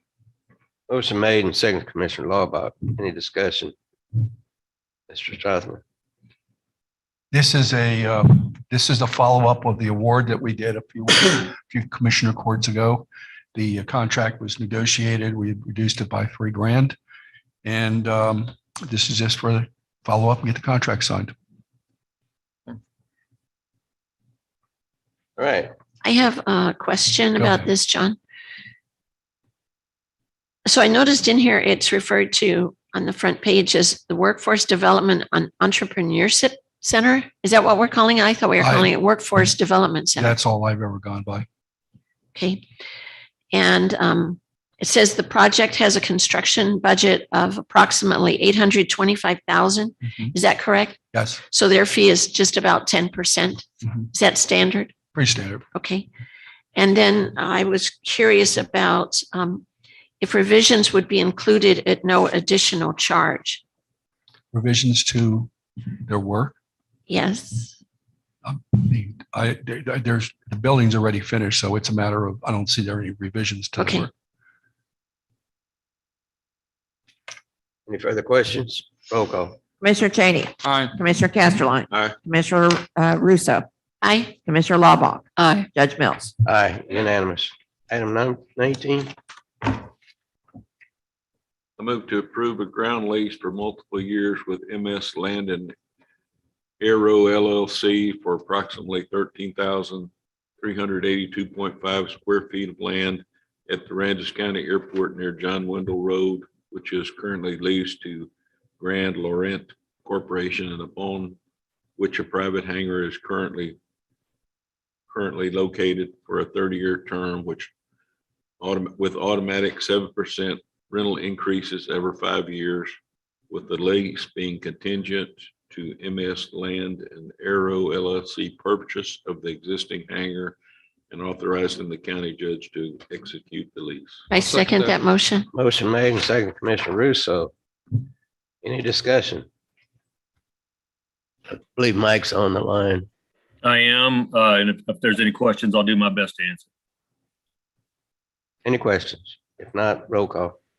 Commissioner Cheney, Aye. Commissioner Casterline, Aye. Commissioner Russo, Aye. Commissioner Laubach, Aye. Judge Mills. Aye. Unanimous. Item 20, I move to approve the releasing of Grant Laurent Financial Corporation for its ground lease at the Aransas County Airport, subject to the sale of Grant Laurent Financial Corporation's airplane hangar located on the leased property and the full execution of the replacement ground lease with the new owner of the hangar and authorizing the county judge to execute necessary documents. Second. motion made and second, Commissioner Casterline. Casterline? I didn't hear that. Any discussion? Roll call. Commissioner Cheney, Aye. Commissioner Casterline, Aye. Commissioner Russo, Aye. Commissioner Laubach, Aye. Judge Mills. Aye, unanimous. Item 21, Move to approve authorizing the county judge to sign amendment number 3 to general land office contract number 20-030-000-B737 to reflect the termination date of September 30th, 2022. I'll second that. Excuse me, Judge, that's this the one we're gonna was, strike. yes, sir, we got a We're gonna letter that table this was this. not needed. Oh, I forgot about that. I'm sorry, that's my mistake. Should we As table soon as this we got then? to the end, I We're just withdrawing it if they're saying Okay. it's not withdraw the necessary. whole thing, Withdraw. strike it. That's my, anyway. All right, item number 22, I move to approve adoption of resolution R04-2022, approving the adopting of the Aransas County Economic Development Policy, which includes guidelines and criteria for tax abatement as authorized under Chapter 312 of the tax code, guidelines and criteria for tax rebate agreements and other incentives as authorized by Chapter 381 of the local government code, the creation of the Economic Development Evaluation Committee, the adoption of forms, and providing for severability, repealer and savings, and effective date. I'll second that. motion made and second, Commissioner Cheney. And then I We have have, discussion. I have two to read into the record. Yes, go ahead. Colin, are you going to start the 5 minutes? Okay.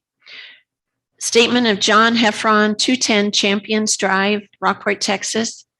I want to thank Commissioner Rousseau, who is the commissioner representing the precinct in which I reside, for reading my remarks at this morning's meeting. I would have appeared in person this morning, but I must be in Corpus Christi for a previously scheduled medical procedure. On December 13th, 2021, I made a statement to the Commissioners Court in support of approval of the EDP policies and guidelines. I continue to stand by that statement in all respects. Today, I want to speak on the subject of supermajorities, a subject I did not address on December 13th. The suggestion by some commissioners that a supermajority of the court should be required for the adoption of the proposed EDP policy and guidelines and approval of each specific application must be called out for what it is, an effort designed either to kill adoption of the proposed EDP policy and guidelines in the first instance, or an effort to assure that few, if any, applications would ever be approved by the court.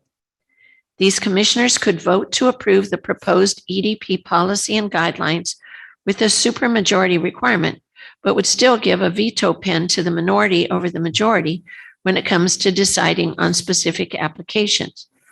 While I sincerely respect these commissioners and their publicly stated views about supermajority approvals, I disagree with their arguments and urge other commissioners and judge to do so as well. I understand their first argument as follows. If state law requires a supermajority vote to amend or repeal a duly adopted EDP policy during the first 2 years after its adoption, then there should be a supermajority vote to adopt the EDP policies and guidelines in the first instance. The fundamental problem with this argument is that state law does not require a supermajority for EDP policy and guideline. A simple majority is all that is required. I understand their second argument as follows. On a matter as controversial as the proposed EDP policy and guidelines, cautious counties have the discretion to impose additional requirements for approval of specific applications with a supermajority vote because state law is silent on this point. My objection to this argument is that legislative silence should not be used to grant authorities not previously required by statute. I believe in the principle of strict construction of statutory language, just as I believe in strict construction of the U.S. Constitution. Again, I urge other commissioners and judge to reject these arguments. The Assistant County Attorney stated previously that Commissioners Court has the authority to require a supermajority vote on most anything it wants. This may be true, but I ask, where does it end? Supermajorities are rarely used in local government decision-making and usually only when mandated by state law. This would be a radical departure from regular order in Commissioners Court decision-making. It would also set a dangerous precedent. What other established rules of simple majority decision-making will be subject to change in the future? What is the standard to be applied in the determination? Is the standard that the decision relates to a controversial matter? How is controversial standard defined? How many commissioners are required to determine when a matter is controversial? 1, 2, more. As you can see, if regular order decision-making is changed for approval of the proposed EDP policy and guidelines and the specific applications, the court would be opening a can of worms. The court should not go down this slippery slope now or in the future. I urge the court to put approval of the EDP policy and guidelines to a vote and allow it to pass or fail by a simple majority vote. Thank you, John Heffron. Okay, and one more.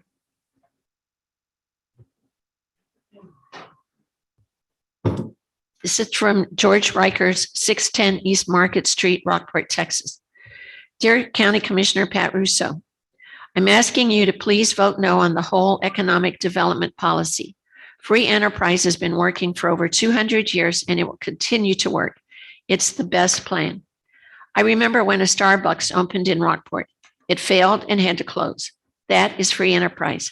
If you open a business and you have a good product, good service, and caring employees, your business will most likely be a success.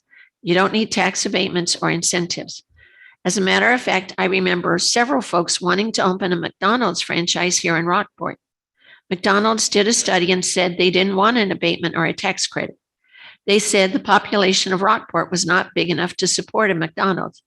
They were not looking at how our population doubles in the winter and then almost again in the summer. Mr. and Mrs. Sanchez knew this. They also knew Rockport had a great program for their child with a disability and they wanted to move here. They wanted a McDonald's, but McDonald's said no. So they bought the franchise and the property out of their own pocket without tax abatements or incentives. It's called free enterprise. And they opened their McDonald's and it's been a thriving business ever since. The restaurant is full and there are always cars at the drive-up window. Free enterprise. We, the people, also don't want unelected people telling us what we can and cannot do, just because they have the money to buy a seat on the committee. That's not free enterprise, that's socialism. We don't need or want that in Aransas County. Also, lowering prevailing rental rates will cause landlords big and small to compete. The Commissioner's Court has no business in the real estate rental market. This is a form of rent control that doesn't work well anywhere it's been tried. It causes slum properties and eventually slum neighborhoods. With the slums, unfortunately, comes crime. If we wanted to live in New Braunfels, Fredericksburg, or even Corpus Christi or Portland, we would have moved there. We preferred to live here on the coast in a fishing town filled with charm, art galleries, and great restaurants. We urge each of you to say no on this whole economic development policy. You should stand behind free enterprise and not socialism, because that's the American way, and I hope we're all still Americans. I represent over 300 members of South Rockport neighbors, and although I cannot speak for everyone, we did manage to speak to over 175 members who are against this entire policy and would like to see it gone. We urge you to keep Aransas County free and keep our taxes down. Say no. Americans will cease to be free if you trade free enterprise for socialism. Respectfully, George Reichers. I also received phone calls from a Richard Beauchamp and a Peter Sandritter, who identified themselves as members of the South Rockport Neighbors Group as taxpayers in our community and said they are both opposed to the abatements. All right. I didn't write down all the names, but I got several emails from people that are in favor of the EDPs. So that being said, I don't know about the rest of the council, but I'd rather have be able to guide the growth and have to react to what's might come in that not desirable for Aransas County. And there's not one dime of the current tax money going to be spent on anything the EDP does passes today. Not one dime. So that's just what I'm going to say right now. Any other discussion? Yeah. One of the things that's been brought up on this is how much it's going to cost the taxpayers to do this. The whole point of tax abatement or that sort of thing is to bring more money in.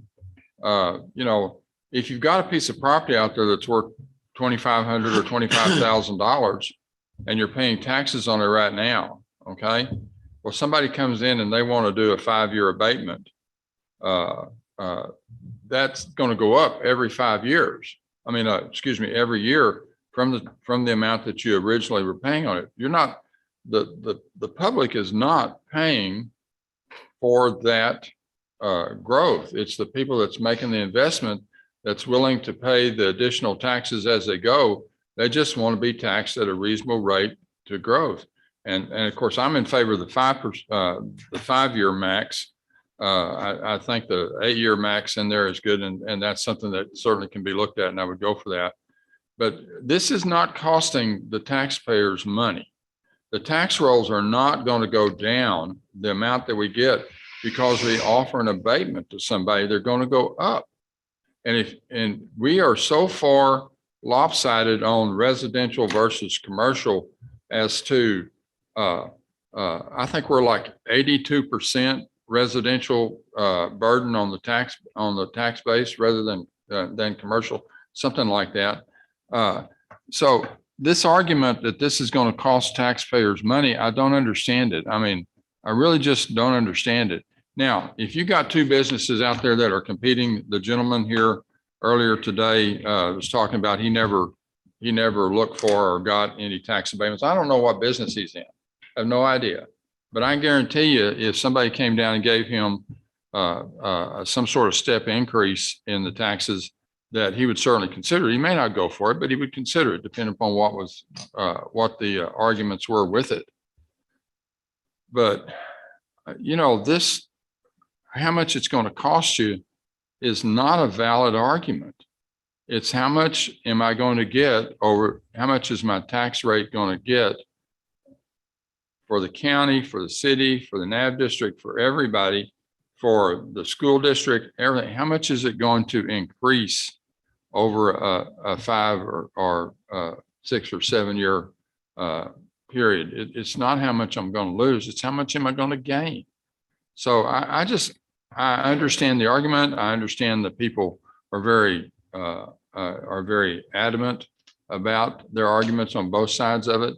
But, I'm not bright, but I'm bright enough to know that if something's worth $1 now and somebody builds something on it, it's going to be worth more than $1 tomorrow. And if that dollar goes into to help pay for, I want a playground for the kids, but we just haven't been able to pull it yet. I can't see it's a valid argument. So I'm all for calling for the question. Well, I'd like to remind people too that this policy has to be reauthorized every 2 years. Well, and it's it can be changed or modified at that time. And also that brings up another point, Commissioner. This is not a static policy. This is a living document that will change over the next 50 years. Will change if it's successful. It'll change if it doesn't succeed. If we're not having the need for it, that will also change. This does not set in stone anything. And with that, I would call for the question. May I speak now? Yes.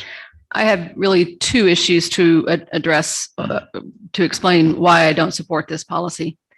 The first is the way I see tax is is that you collect them as equally as possible in order to fund the things that you absolutely must spend money on. I don't like to see taxes turned into a situation where you think of them as something punitive and then you relax them on certain people as a sort of reward in order to nudge people in one direction or another. I think that's just the wrong way to look at taxes, even if you think you're really nudging for the right reasons, which I don't necessarily hear. But even if you were, I don't think it's the way you should use taxes. If you do start using taxes that way to, think of them imposing them as a penalty, but abating them as a reward, you're creating the impression, and I think it's an accurate one, that you're picking winners and losers, which is a very unpopular view in this town and with me. If you're picking winners and losers, the more private and behind closed doors your process is, the stronger the impression is that you're going to create that the way to get on that winners list is to donate to the right campaign. And that perception, whether it's fair or unfair, is corrosive to the community and corrosive to public trust. We're just creating a problem we did not need to create. If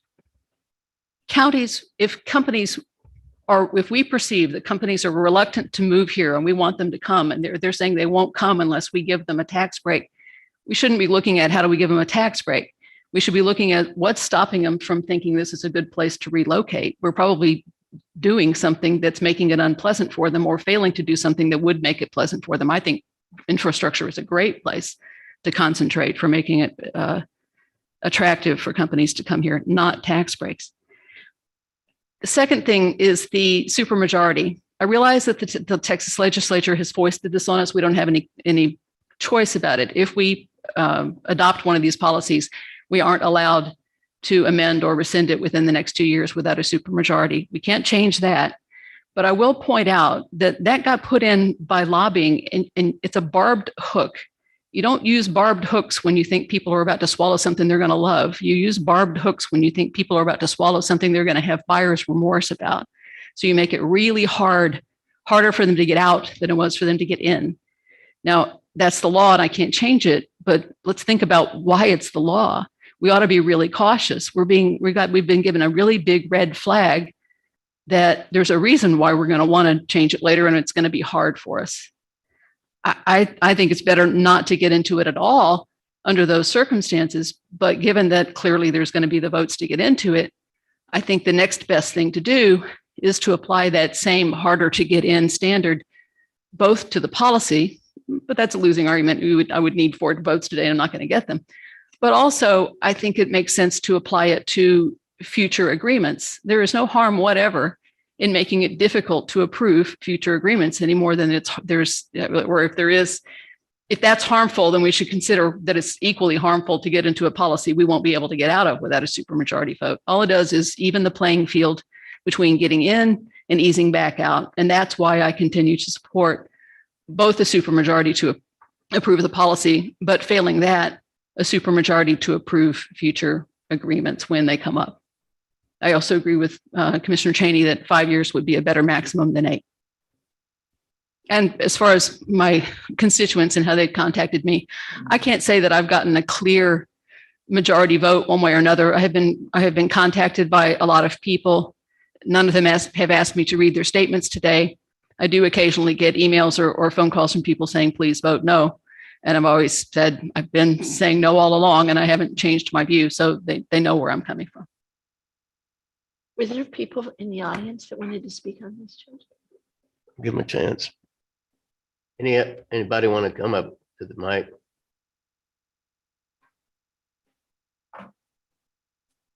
Yes, Judge, briefly, Michael Meek. It was stated earlier in the citizens' comments that you didn't need to do this because growth was coming. And I agree that you've got good population growth, but we're talking about growth in targeted commercial growth, as Commissioner Cheney was speaking, because your ratios now are 87-13, some of the highest in the state. As far as accountability by the committee, this is an appointed committee with no authority. They're a recommending body. They will just simply look at applications, should you get any, and make a recommendation to the court. They don't vote these in. That is still in the purview of Commissioners Court. I think there is an overall misunderstanding, as was also stated, about how these work. No existing values are ever abated. There are no monies lost by the county. This is only on any new added value that occurs. And this policy is very targeted, and it allows you to tell the world what you prefer to take a look at, and you're under no obligations to ever do this. Harkening back to Mr. Brundrick's comments about an anchor, to me, this is more of an anchor. This just establishes the opportunity for you to consider things. You'd never have to approve a thing, but at least it'll tell the world what it is they have to do to even be considered. So having this is very important for the county, and I appreciate the opportunity to speak. And I would just say that I understand that they're not being voted on officially in private. My concern is that they're being negotiated in private, and I think that's what concerns my constituents as well. The counties have less control on development than cities do in this state. Is that right? I believe so. I want this court and future courts to have the options to help lessen the tax burdens on the citizens of Aransas County and to attract more commercial tax base. That's my goal. I think lessening the 8713, if that's the number, even by a few points, would help immensely the residential taxpayers of this community. I'll call for the question. Well, sir, I have for a remarks minute. if there's no one else from the audience that signed up to speak. Okay, go ahead. Thank you. I've heard the ratio given 82 to 18, 87 to 13. What I would point out is, although that's based on residents, not all residences in this community are lived in by people who live here full time. They are used in the VRBO and the Airbnb pool, and then just possibly realtors who rent out that equipment. So a good portion of the residential properties are actually commercial because they're in essentially single hotels. So my comments are, we have discussed this policy in court over the past several months, and I've stated my reservations and concerns about it. The supermajority that's required to amend or repeal the policy due to the state legislature's mandate, but conveniently not required to pass it. That the county is in the business of providing basic services to the residents. We are not in the business of serving as the Chamber of Commerce or a Convention and Visitors Bureau.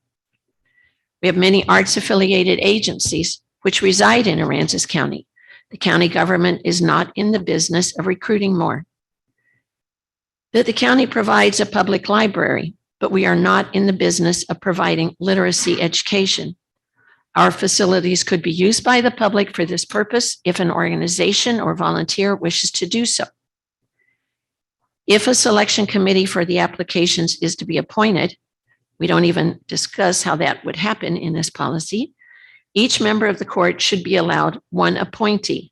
That way we'd have 5 members, not at least 7 members as currently written. That appointment would be specific to each application, not for an ongoing term. And finally, designating specific reinvestment zones creates unfair advantages to property owners in those zones and thus setting up a winner and loser. Many of my constituents have contacted me over the last few months to express their disapproval of tax abatements. They've told me in person at the HEB, in my neighborhood, at my book club, at church, and at social gatherings. And I haven't solicited those comments. They have just come up and talked to me. They've also called me and they've sent me messages online. And until last night, I'd not heard from anyone who was in favor of the abatements.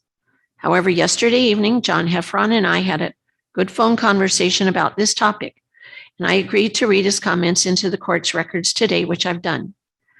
Based on the heavy resistance of my constituents to this policy and on my own concerns, I cannot vote in favor of its adoption. I have several amendments to propose before we go on to vote on the original motion. One is to require a supermajority vote to approve the policy. The second is to change the policy to require a supermajority vote to approve a future agreement. A third is to shrink the maximum term of an agreement reached under this policy down to 5 years. And I think it might be well also, I will go ahead and move that we nail down how this committee is going to be populated, because I agree with Commissioner Rousseau. It should be 5, not 7, and there should be 1 appointee from each commissioner. Those all need a second. If that's being made as an amendment, I'll second it. Motion made and seconded. I'd like each of those to be a separate motion, because I think we ought to hear how people vote on each one by one. First motion goes. The first one was to require a supermajority to approve the policy. I Second. remember what you want. Okay, so each of those, I'm saying four motions. All right.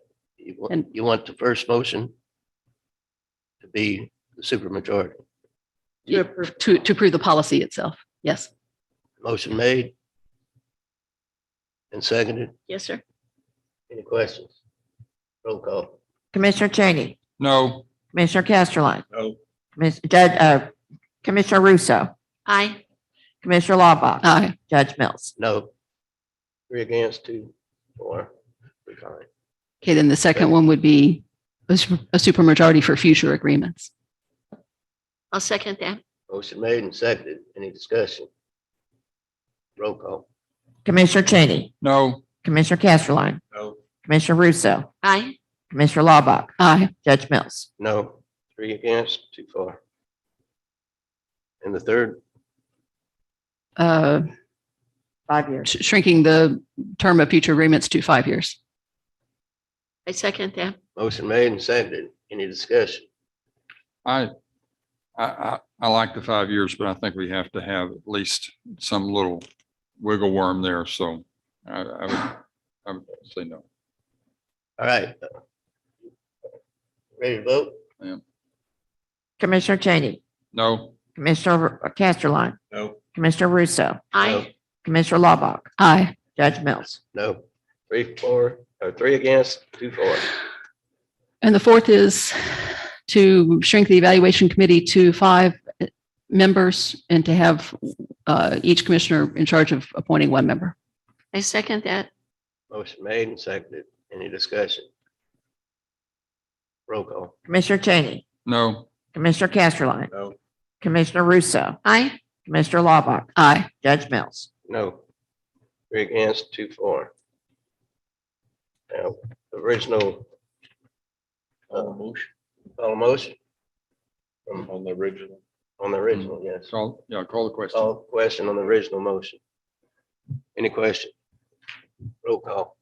Commissioner Cheney, Aye. Commissioner Casterline, Aye. Commissioner Russo, No. Commissioner Laubach, No. Judge Mills. Aye. 3 for, 2 against. All right, item 23. I move to approve a policy setting a new governmental accounting standards board. GASB 34 uncollectible receivable policy. I'll second that. Motion made and seconded. Commissioner Cheney. Any discussion? Roll call. Commissioner Cheney, Aye. Commissioner Casterline, Aye. Commissioner Russo, Aye. Commissioner Laubach, Aye. Judge Mills. Aye, unanimous. Item number 24. I make a motion to approve job description for contract compliance specialist. This is a request from the auditor's office. Second. Motion made and seconded by Commissioner Casterline. Any discussion? Yeah, Jackie, can you give us, is this a follow-up on what we had talked about, the budget last year? Yes, sir. We had originally thought we would need someone else for our grants administration, but we see a need really for somebody to monitor all of the contracts that we have, not only because of the grants, but just all of the contracts so that we can make sure that we keep up on all of that. Are we going to be able to be reimbursed on any of this? Or is this out of pocket? This will be a position that's out of pocket. Okay. And it is a budgeted position that we already have budgeted. Any further discussion? Roll call. Commissioner Cheney, Aye. Commissioner Casterline, Aye. Commissioner Russo, Aye. Commissioner Laubach, Aye. Judge Mills. Aye.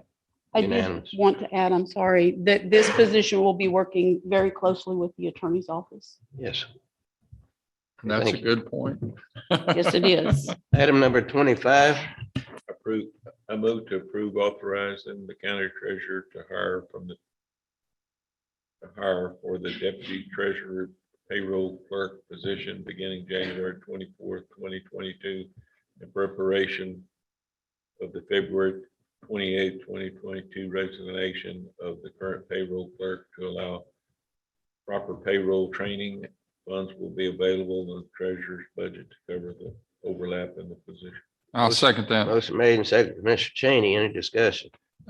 This is, so whenever the current payroll clerk leaves, then this will just step into that position. So we're only going to be looking at extra salary for a short period of time. Right, through the end of February. So there'll be two people in that position.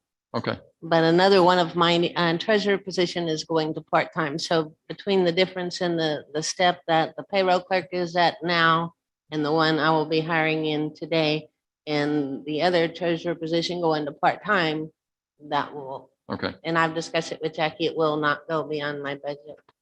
okay. Thank you. Any further discussion? Roll call. Commissioner Cheney, Aye. Commissioner Casterline. Aye. Commissioner Russo, Aye. Commissioner Laubach, Aye. Judge Mills. Aye. Unanimous. I move to approve budget line item transfers and amendments. Motion made Second. and seconded. Commissioner Cheney. Have we got any? We do not have any at this time, but this run finished our year end. We usually hold it open for about a month to catch any of the late invoices. So we will be looking at the financials really close. Okay. Roll call. Commissioner Cheney, Aye. Commissioner Casterline, Aye. Commissioner Russo, Aye. Commissioner Laubach, Aye. Judge Mills. Aye. Item 27. Move to approve accounts payable and payroll liabilities. Second. Motion made and seconded. Mr. Casterline. Anything unusual today? There's not anything unusual in what you got, but we do have our INS, our interest, our bond payments that are due before the next meeting. So we will be wiring out $2,483,774.25 before the next meeting. So I would like that to be added to the motion.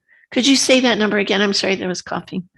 2 million. And also Two what it million, was four for? hundred and eighty-three thousand, $774.25. This is the principal on all of the issues and half of the interest. This is our big payment.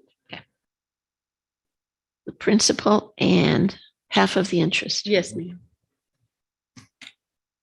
On On all of our bond. All of our issues. outstanding debt? Yes, ma'am. Any further questions? If not, roll call. Commissioner Cheney, Aye. Commissioner Casterline. Aye. Commissioner Russo, Aye. Commissioner Laubach, Aye. Judge Mills. Aye. Unanimous. Jackie, sometime in the next month or so, can you put together where we are on all our bonds and all of our, just whenever you get a chance, because we're starting to hand a lot of this stuff off that we did from Harvey, and where are we financially on our INS?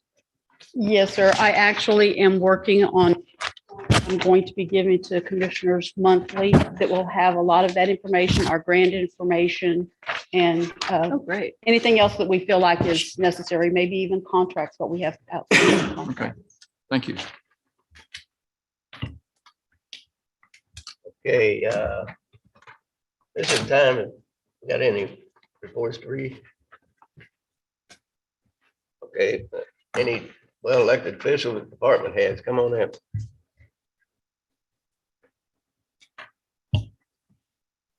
Bill Mills, Sheriff of Aransas County, and I want to bring two items to the court's attention as your public safety representative. COVID issues in the jail kind of spiked in the last 2 months, as well as in the patrol group. At one time, a week and a half ago, we had 14 inmates positive. And we have had as many as 11 employees in the detention center positive. The big issue that hit last week was that we had all 3 nurses out over the weekend with COVID exposure and COVID positive test. That's going to lead me to bring a report and request to y'all in the next couple of weeks to try to work around some staffing issues, COVID related, since we're going into 2 years of this. The other issue, excuse me, since Hurricane Harvey, we've made probably 3 or 4 grant requests replacing generators that took heavy usage during Harvey. And at least twice in the last 10 days, generators have failed at public safety facilities. It failed over the weekend at the detention center with a commercial power outage, which we can't control. But what we need to do is give some consideration to funding these generator replacements and quit kicking the can down the road to replace them with a grant. And I understand it's a lot of money, but we're seeing a higher occurrence of this, both at the public safety center and at the jail, and we need to address it. And I'll bring some figures on that later as well. Sheriff, let me ask you a question on that. How often do y'all run the generators? The jail commission requires a monthly test that's documented. Have you had tests fail before this outage? Yes, sir. Okay.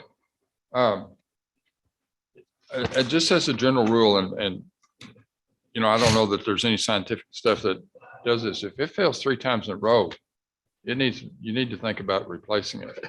Well, I don't know if we had 3 in a row. I'd have to go back. Well, I'm to just Lincoln. saying, if you True. hit 3 in a row. But what highlighted this and made it different was that we had a commercial power failure as well. So we had nothing. We were on a battery backup that allowed us to open doors, but we were doing cell checks with flashlights. Called out the mechanic and took a while, and we did get the generator up and running. Okay. But so it wasn't a control switch problem, it was a generator problem. Yes, sir. Okay. All right. And what's the KW on those generators? Oh, well, that's all right. You don't need to tell me. Usually they vary. I know the jail is the larger of the 2. And the jail, just like generators, the other public buildings that we had in Harvey, ran quite a bit of time, even after we brought in the He's saying trailer. how big are they? Was asking, right? Yeah, they're KW. just they're big. I mean, well, the point that I'm getting to is whenever we have something like that, we should have in this county with as many necessary buildings as we have, we should have at least a backup generator and maybe 2 of them that are on trailer that we can take and hook up relatively easily. I realize that's easier said than done because I've done it a lot, but if we have an ice storm again and a generator goes down, you need to have a portable backup that you can handle anything in the area. I'm not going to dispute the theory, but in reality, after Harvey, I know we tried to hook up, I believe, 3 different generators, and because of phase issues and wiring in the buildings, they weren't as interchangeable as we would like to stand here and think they are. It was quite a fiasco. If you standardize between buildings, this is not something you can do in a day. This is something you're going to have to do over a period of time. If you can standardize during the day and you can get a variable generator, you can go anywhere from 120, 240, 480, 760 to 1120. You know, you can do all that stuff if you have the right stuff to do it. But his generator is very big and very expensive. Not something you're going to have. You might have a contract with somebody to supply you a rental unit, but I don't think you're going to afford to have one. What do we do whenever we lose the generator and we lose power for 3 days in the jail? Seems like a budget priority, but don't we have to deal with it in the next budget cycle? Yeah, no, I'm just saying this is something we need to look at. Well, if you remember, after Harvey, we were trying to get grants to purchase several generators, and so far they found ways of saying not yet, or maybe next month. If we can't get grants for them, we just have to fall back to, we got a budget for it. It's going to have to come up in next year's budget. This, I would say, would be the priority generator that we need to replace, but there are others. And Renee can help with that discussion if you want to ask her. Well, I think that's just something we need to look into. We need a backup plan because the jail has to have power from whatever we get. You're not getting an argument from me, and I'm just bringing it to the court's attention. Sure. that while we wait for grants, I wanted y'all to be aware that we're currently having failures. That if they fail on a test while I've got commercial power, that's one thing.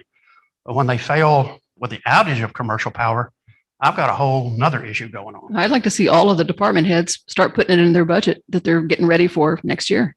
Clearly, if it can't be done by grants, it gets done by department budgets. It's all fine and dandy. Bob, what's the highest power that the county uses? What's the highest voltage? Renee? Let's let Mr. Dupnick speak to it, huh? Colin and I are working on this, and that generator is a 175 kW. That's not. Come on up to the podium. Get to the It's not as microphone. simple as getting I don't. Buying a new generator and then getting a roll in to replace it in case it fails. The generator's never completely failed to where we couldn't fix the generator. It's been simple items maintenance items that go wrong, like water temperature sensor, that the water heater block was not working. That's what happened this weekend when we lost power. As far as the generators are concerned, we've been waiting for answers on grants to replace all the generators that we have and to install new ones that Colin and I worked on for over a year, trying to get numbers and power from each building to get the right size generator for each location. So that's kind of where we're at right now, is we've been waiting for that to take place. Okay. All right. Any other questions? Do we have a former representative of AEP here who I think had something to add that might be helpful? He's also a candidate. Yes. So don't speak to your campaign. Please just speak to electrical issues. My name is Bob Dupnick. The standard voltage that the county uses at all the new facilities is 480, which I'm going to say /277 single phase. And then what the county does, they have dry transformers behind the county's control equipment. And that basically puts it down to the usable voltage in the buildings, which is normally going to be 120 and 205 if you use three phase. As far as portable generators, the larger portable generators, most of them are what they call multi-tap. So they could go to the new facilities and also for other facilities. But the thing is, you have to consider there's a lot of expense just putting in a switch gear to bring in a portable generator. If you're going to have one that could move around to different buildings, that's a expense that needs to be considered also, because you do have to have protective equipment and switch gear. One of the things I've thought about with the county's jail and public safety building being so close is I'm not sure what the cost would be, but potentially looking at a system there where the generators could back up one another between the public safety building and they're close enough in proximity. You would require some underground ducting and system, but you could potentially have those two generators. Those are really the most critical, doing a piggyback type situation where one failed, the other one could be switched manually to take care of the first. Okay. Thank you, sir. Thank you. I have a question, maybe for Jackie. We approved, thank you, Bob, with the American Rescue Plan Act, purchase of generators. Where is that in the process? We just received the contract from Rainwork, and they haven't sent it back, but we got sent it to them fine. I was just sitting with Jen and O saying, if we had our extra money from the American Rescue Plan, that we could probably look at one of those generators. The ones we included were ones that weren't. They were smaller ones. That weren't in the grant. Right, exactly. Yeah, I don't see an issue with it. We need to know what kind of cost it is, and then just be sure we have the engineering. Absolutely. Okay, thanks. How old is the one that's at the jail now? 58 of the building, so Yeah. 2004, 2005. All right. Well, we need to look into that as soon as possible and get something done. Anyone else have anything to bring to? Yes, sir.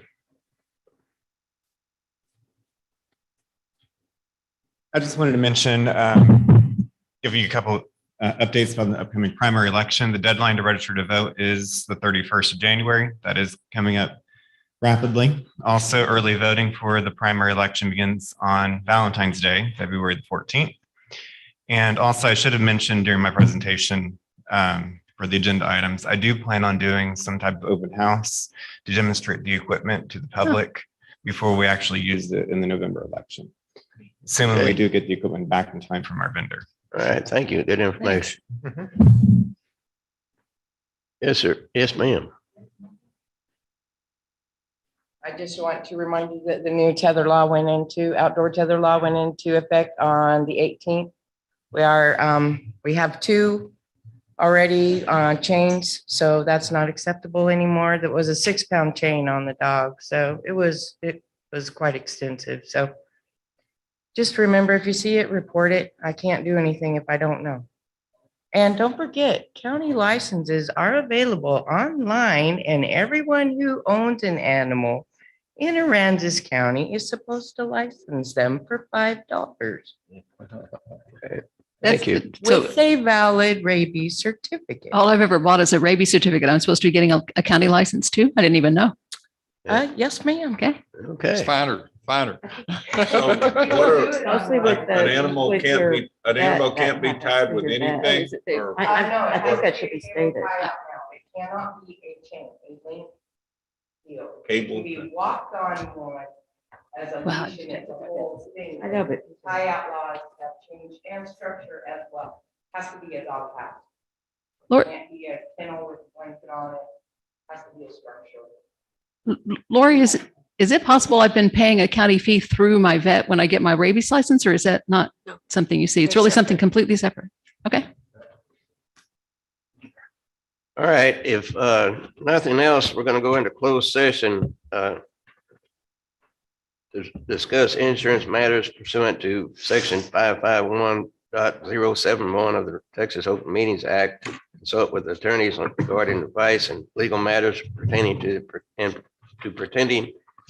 pending or contemplated litigation or settlement offer. And you can hang around, but I'm 99.9%. You need a motion and a there won't be second. any action after this. There isn't an action item on the agenda, is there? To go into closed session. Right, I would do a motion and a second to go. No. I mean, there is nothing that we could come back into open session and take action on. It's No, not an Commissioner, action there's item. not. Right. So no reason to hang around. We All can't right, come back so I and have do a anything. Motion, we go into closed session. So moved. Motion made. Second, Commissioner Castleline. Roll call. Commissioner Cheney, Aye. Commissioner Casterline, Aye. Commissioner Russo, Aye. Commissioner Loboff, Aye. Judge Mills. Aye. Thank you. Have a good day. Bye.